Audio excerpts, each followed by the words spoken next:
Hi, I'm Mickey, and I am a recovered alcoholic. Thank you so much, Tim. That was outstanding. I don't see no hands yet, so I have a couple questions. What does it mean to practice these principles in all your affairs? Does it mean to keep trying?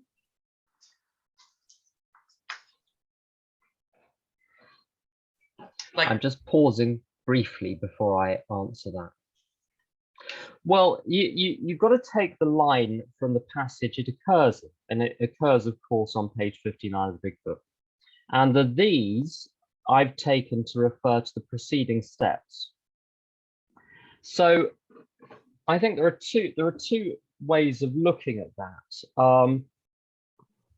I think the first one, it's enjoining me not to leave the program out of any corner of my life. My sponsor talks about treating everyone as though they're a newcomer in AA. And that's a good example of where I take a principle in AA and I apply it in every other area. And so I don't have compartments in my life. I have one day, and there's only one me. I have one day, and my job is to take steps 10, 11, and 12 and extend it into everything. So whether I'm working or with my family or in my home life, it's all part of my step 12. But also very specifically, if I've got a particularly pressing problem in some area, then I can take the first 11 steps and work those 11 steps very, very consciously and deliberately on that ring-fenced area. So occasionally there are things outside AA which have been of help, but frankly, all of my problems have been solved by going back to the steps whenever I have a major problem. That's what I've got on that. Thank you for that answer. That was a great answer. Linus, you're up. Come on up. Hello, Tim. That was amazing. Thank you so much. I've been in AA since I was 13. Well, at least doing meetings since I was 13. I'm 40 almost. And so I've heard a lot of speakers, and I'm a big note taker. And that's how I know how much thought they put into their share, because it's how much paperwork I've got on it. And I've got a full page on you. That's pretty good. My question is, now I know the qualifications for sponsorship, but what would you say the most important quality is in a sponsor? Most important quality. Well, there are a couple of aspects of that. The first one is, so when are you able to start taking people through the steps? There are some people that say, well, you have to have completed every single last amend. Frankly, in most parts of AA, it's certainly true in London, if the only people that sponsored were the people who completed every last amend, there'd be a relatively short list. Also, I think a lot of what gets people through the second half of the amends is starting to sponsor other people, and that enables them to access power in order to complete the program. But certainly to have done some amends, and because that's the first part where one is faced with the reality of what one's past was. So my notion of how I'd harmed people was so far away from how I'd actually harmed people. I needed to have made a bunch of amends to get knocked back again and again and again down to reality, to place myself in a position where I could be of maximum service to the people I was sponsoring. As far as qualities of a sponsor, I think the thing is that the sort of question, I'd remove the question in a sense, because everyone's good for someone. There's a, what do they say? There's a screw for every nut, or there's a wrench for every whatever. I'm not good at mechanics, but you get the idea. Sometimes you see someone in a meeting with the best will in the world, you think, I don't know who's going to sponsor them. And then you see someone else in the corner and you say, I don't know who they're going to sponsor. A couple of weeks later, they're having coffee together and with the little big books out and the highlighters. And you say, aha, so that was the answer to my rhetorical question. So everyone's good for someone. So there's no good and bad. And funnily enough, you know, you know, one could talk about sort of kindness or patience or whatever. Frankly, I'll give you an example of patience. You think patience would be the greatest virtue in sponsorship. I had a situation when I was about 15 years sober where, oh, I got myself into hot water. And I found a kindly old timer who was so patient with me for several months, walking me through the emotions of the situation. And we had daily check-ins and blah, blah, blah, blah, blah. And I got worse and worse and worse. And then I told my actual sponsor, and I got slapped so hard, so quickly. And it was like someone pulling a thorn out. And I started to get better straight away. So sometimes sharpness works a lot better than with me than softness. So what I think, I'm not the nicest or the easiest person to get along with. There are a lot of people who are a lot nicer, a lot kinder than me in AA.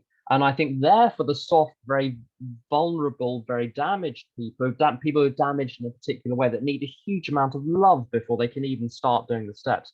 I'm not built for that kind of person. I'm built for someone that's kind of A-type personality, ready to just get on with it. Come on, show me what to do. That's the type of person I'm good. So whatever quality a person has can be, I'll tell you a story.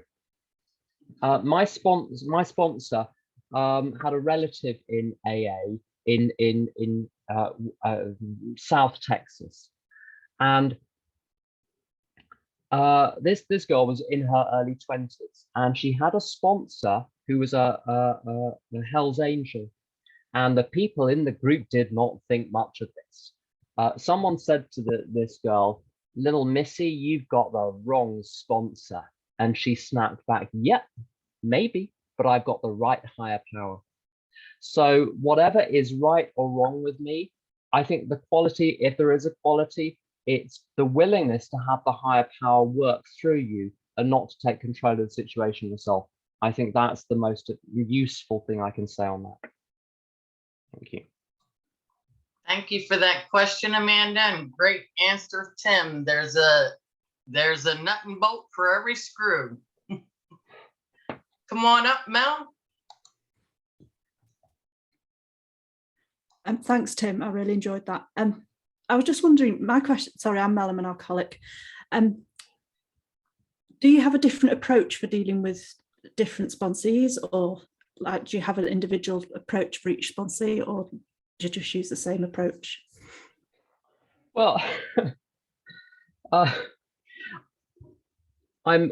it's changed over time. Agatha Christie, when she, if you're not familiar with Agatha Christie, wrote a very large number of murder mysteries with Miss Marple and Hercule Poirot and some other characters. And when she finished one of her novels, finished writing one of her novels, she would go into whoever she was living with and say, "Another sausage from the sausage machine." And so I think we're all just, you know, we're sponsors put us through the same sausage machine. The 12 steps are a single sausage machine. They churn out sausages. There we go. In practice, it needs to be tweaked for different people. But I'm not really in the business of making up a different, I can't, there's only one program. There's only one program. And there's a point here, which I didn't make, about suggestions. They say it's a suggested program. And the reason they're saying that is not because there's anything else on offer. That's the first one. There's nothing else on offer. You can hang around here, but it's the, you know, when it says, it's like a restaurant where there's a chalkboard, it says the chef suggests, and then there's one dish. And you say, is there an a la carte menu? No.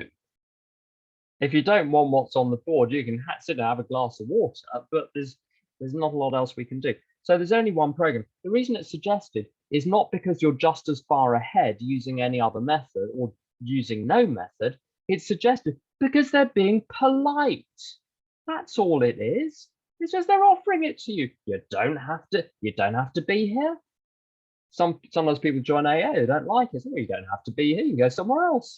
No one's forcing you to be here. Same with the program. No one's going to force anyone to do it, but we have nothing else on offer. So I'm veering much more towards just doing exactly the same with everyone now. I used to tweak things a lot more than I do, but when I tweak things, it blows up in my face. So I'm just I just feed people into the sausage machine. If they don't want to go, they don't get fed into the machine. That simple as that. That's what I've got on there. Thank you. I'm going to take the liberty of double dipping, Mickey, if that's okay, seeing as there's no more hands. The other question I have is, how does sponsorship help an AA group?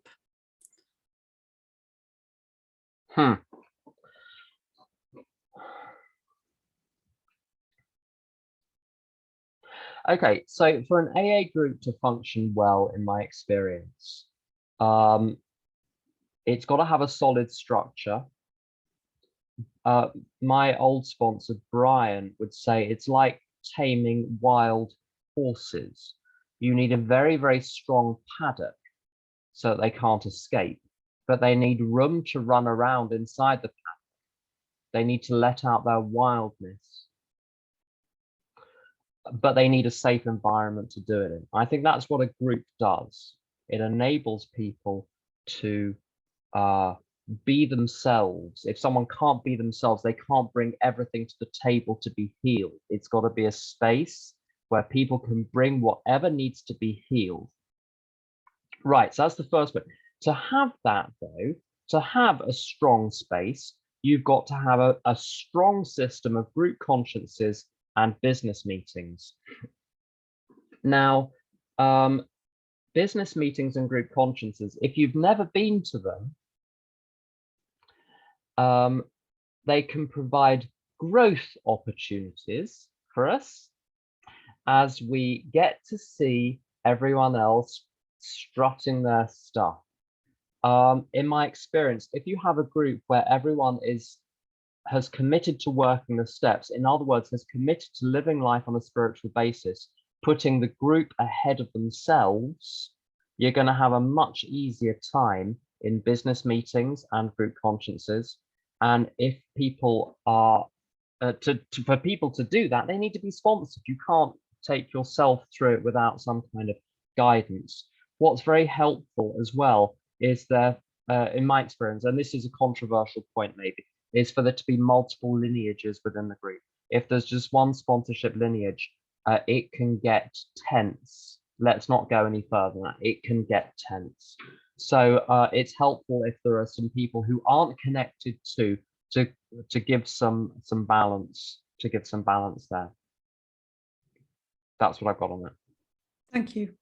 Thank you for those questions, Mel. Thank you, Tim, for the answers. John, you're up next. Thank you very much. Hope you can hear me okay. And thanks so much for that, Tim. Two questions, if I may. As a sponsor, how do you detect if someone is constitutionally incapable of being honest with themselves? And then if there is such a person who still has the honest desire to stop drinking, how would you advise sponsees to form relationships with that person, or indeed not? Can you say the second? I didn't catch the second part.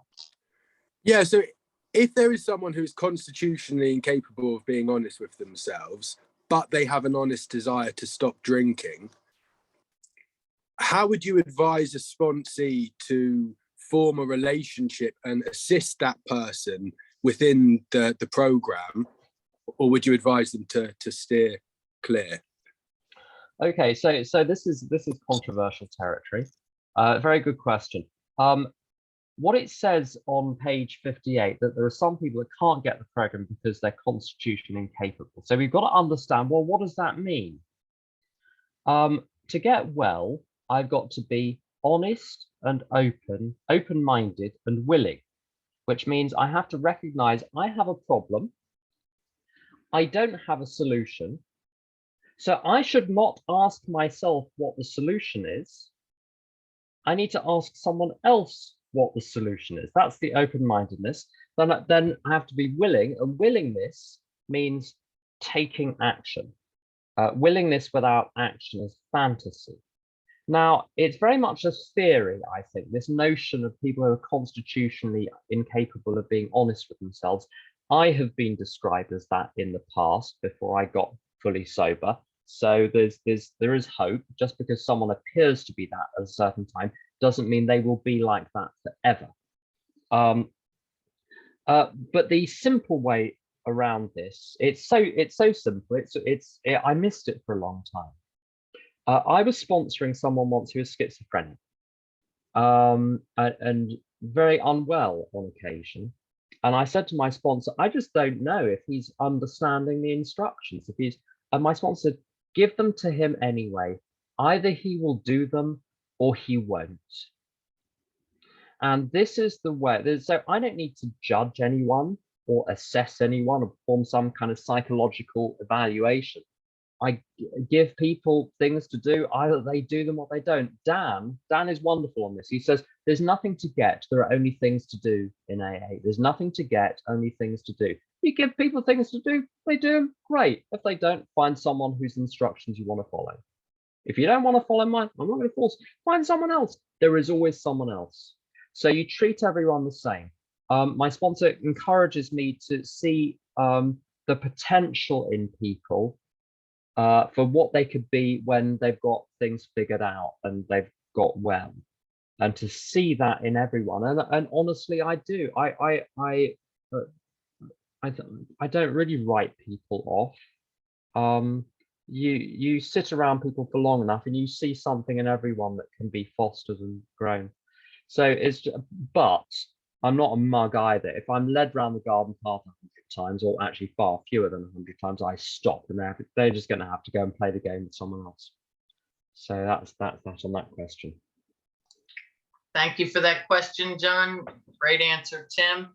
Lynn, come on up. You're next. Hey, Lynn, alcoholic. Hey, thank you so much. I so enjoyed that. You said so many good things, and you quoted like 3 of my favorite people, Mary Oliver and Annie Lamott and Father Tom. I love all 3 of those guys. There are so many questions. I think I'll just stick for now. I saw your info there, but I think I'll just now for asking 2 things. One is, do you have, I don't know if you already shared this, do you have a home group on Zoom, or a group that you attend on Zoom that you could share that info or not?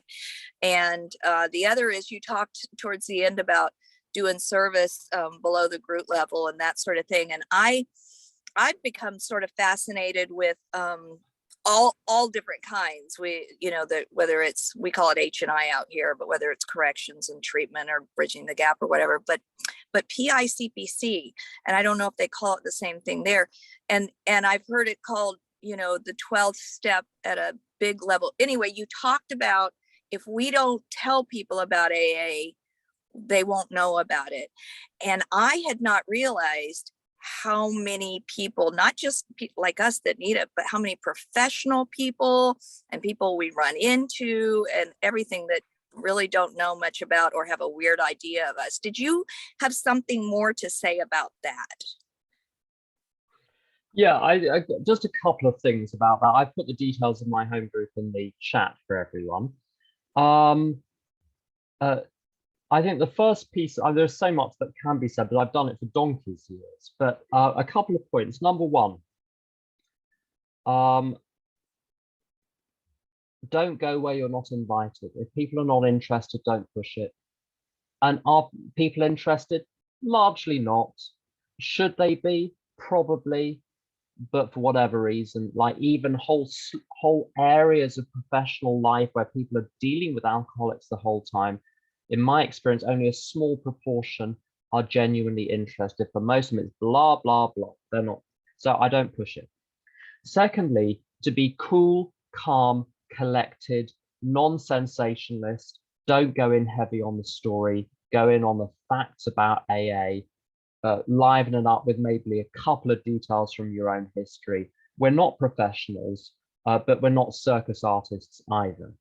And sometimes public information can go wrong when people treat a public information opportunity like sharing at their home group full of jargon, thinking the wisecracking is going to impress people. That stuff goes down so badly with most professionals. So you've got to judge your audience. You've got to read the room. If they're hostile, you've got to be super modest and humble and quiet and factual and brief. And a really helpful thing to do is to, if you've got a smaller group or a large group, a few raised hands. What has people's experience of AA been from their own clients' point of view? For instance, doctors and their patients, or psychiatrists and their clients and patients, or whatever. And you'll hear some horror stories. And that gives you a starting point for the conversation, because you know what you're dealing with there. They've often got a whole history there, and if you walk straight through the middle of that without knowing what you're heading into, you're not going to do much good. So I try to elicit from people what their difficulties, what their bad experiences have been, as much as anything, and that puts you in a great position. Where is this written down? Page 90 of the big book. You put yourself in their shoes and you ask yourself how you would like to be approached if the tables were turned. And that question itself will give you a huge amount of guidance on how to approach those situations. That's all I got on that. Great question, Lynn. Thanks for your question and great answer, Tim. Amanda, you're up next. Come on up. Thanks, Amanda Alcoholic. Tim, thank you so much for your share. So I guess the question is, I don't know if it's I don't know how you want to put it, but it basically, why do you think we need to be continually awakened or awaken? That's a very good question. There's a Star Trek episode. There's a Star Trek episode for everything. But there's one where there's some kind, I can't remember even which version of Star Trek it is. There are so many different seasons. But there's some problem where one by one, everyone is falling asleep, and if they fall asleep, they die. And their job is to keep each other awake, like shaking each other and finding all sorts of ways of keeping each other awake. And it's interesting. Horror films are often a great source of metaphor for what we're doing in AA. There are various horror films where bad things happen when you fall asleep, so you've got to not fall asleep. It's a recurring image in all sorts of genres for a good reason, because it reflects a psychological truth. When you live in the material world, I get fooled by my so-called physical senses. You see things enough and you start to think that that is the ultimate reality. Now, I'm just going to say one tiny thing about philosophy and physics, which I don't often mention, but you veered towards this question, so I'm going to do it. There are views amongst physicists that the only thing which is definitely knowable is the fact we are conscious, that conscious of which we can be certain. Material reality, we only know about that through our consciousness. It's one stage removed. Consciousness is the most real thing. Everything else is one or more stages removed from that. The material world, when all of your incoming input is that the material world is the only real thing, you're going to have to work pretty hard. It's like having a harbor with lots of boats in the harbor, and they're not tethered, and the current is constantly dragging people out to sea. And so you've got to have the engines pushing the boats back into the harbor the whole time. And this is not an idle question, because I know someone who, around 30 years sober, to celebrate his 60th birthday, drank a glass.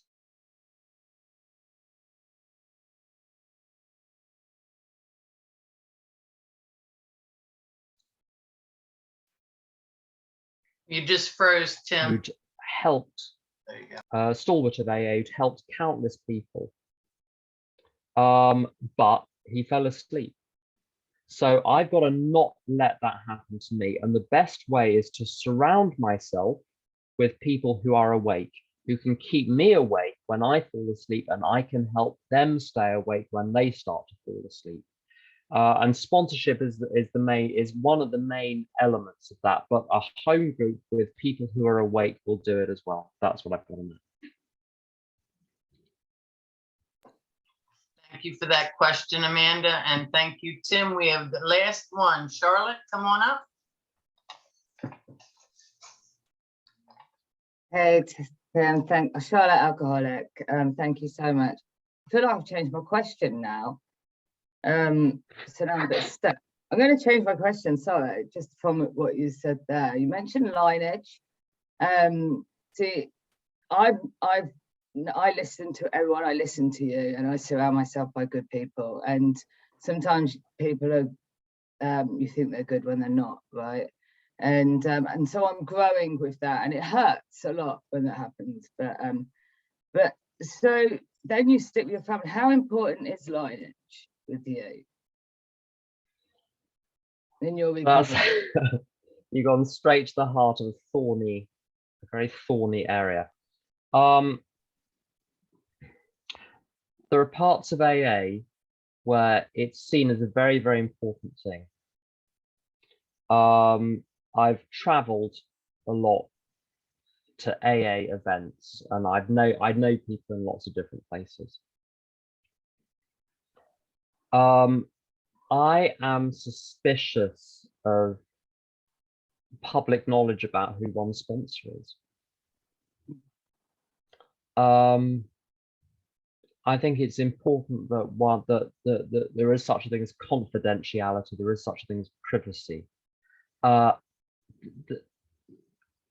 a dreadful alcoholic, and one of the things that means is I will use anything to build an identity for myself, a false identity, and I will take the best thing and build a false identity out of it, which is why I'm very hesitant about the whole lineage thing.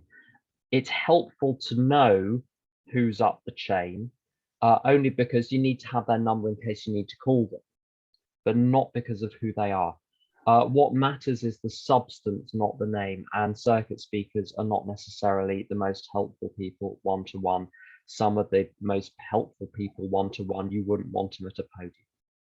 So I stick very closely to people that are helpful to me because they're helpful, not because of who they are. Thank you. Great answer and great questions, Charlotte. Thank you for everybody that asked questions. Thank you again, Tim. Outstanding. And I'm going to turn it back over to Mel.